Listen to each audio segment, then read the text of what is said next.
தினமும் கூடும் தெய்வாம்சம் தேடி தேடி வருவோர்க்கெல்லாம் தினமும் கூடும் தெய்வாம்சம் திருச்செந்தூரின் கடலோரத்தில் செந்தில் நாதன் அரசாங்கம்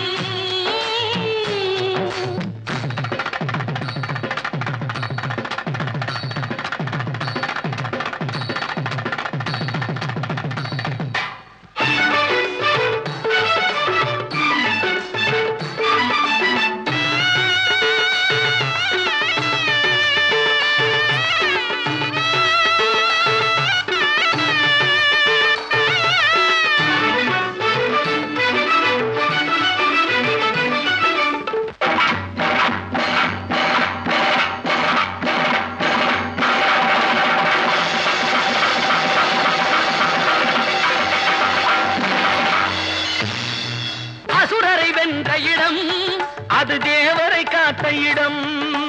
ஆவணி மாசையிலும் வரும் ஐப்பசி திங்களிலும் அன்பர் திருநாள் காணும் இடம் அன்பர் திருநாள் காணும் இடம்